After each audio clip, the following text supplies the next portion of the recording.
এইটা একটা অনেক বড় একটা সাপোর্ট জোন ছিল অ্যান্ড আইএফসি ক্যান্ডেল দিয়ে ব্রেক হয়েছে। সো এইখানে যতবার আসছে সাপোর্টে আপে গেছে, সাপোর্ট আসছে আপে গেছে, আবার সাপোর্ট আসছে আবার আপে গেছে, আবার সাপোর্ট আসছে আবার আপে গেছে, আবার সাপোর্ট আসছে আবার আপে গেছে। দ্যাটস মিন একটা সময় মার্কেট বিগ একটা ক্যান্ডেল দিয়ে মার্কেট কী করলো, ব্রেক করে দিল।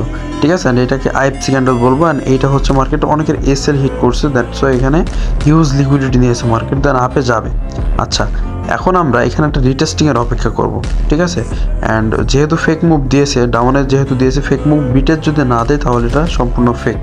ঠিক আছে, এখানে একটা রিটেস্টের অপেক্ষা করছিলাম, দেন রিটেস্ট পেয়ে গেছি। অ্যান্ড উপরে যতটুকু সাপ্লাই দিছে ওই সাপ্লাইটা আমরা রিটেস্টের নিচে লাগাই দেবো। ঠিক আছে, রিটেস্টের পরে যদি এতটুকু সাপ্লাই আসে দেন আমাদের এইখান থেকে রিভার্সাল এরিয়ার জন্য আমরা এন্ট্রি নেবো। ঠিক আছে, এইখান থেকে আমরা ক্যান্ডেলস্টিক কনফার্মেশনগুলো মোটামুটি দেখলাম, দেখার পরে মিলে গেছে। আচ্ছা, এখান থেকে আমরা দেখি যে কতটুকু ডিমান্ড আমরা অ্যাড করব। ঠিক আছে, প্রিভিয়াস যেই ডিমান্ডগুলো দেখলাম, সাপ্লাই থেকে যেই ডিমান্ডগুলো দিয়েছিল ইনসাইডার, ওই প্রত্যেকটা ডিমান্ড আমরা এখানে একটা করে অ্যাড করে দেবো। অ্যান্ড ওই পরিমাণই যতটুকু ডিমান্ড পিছনে দিয়েছিল অ্যান্ড ওই পরিমাণ ডিমান্ডই আমরা সামনে এক্সপেক্ট করব।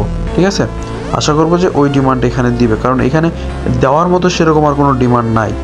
ঠিক আছে, এই জন্য প্রত্যেকটা ডিমান্ড আমরা অ্যাড করে নিলাম। অ্যান্ড এই পর্যন্ত মার্কেটে যাওয়ার পসিবিলিটি সব থেকে বেশি।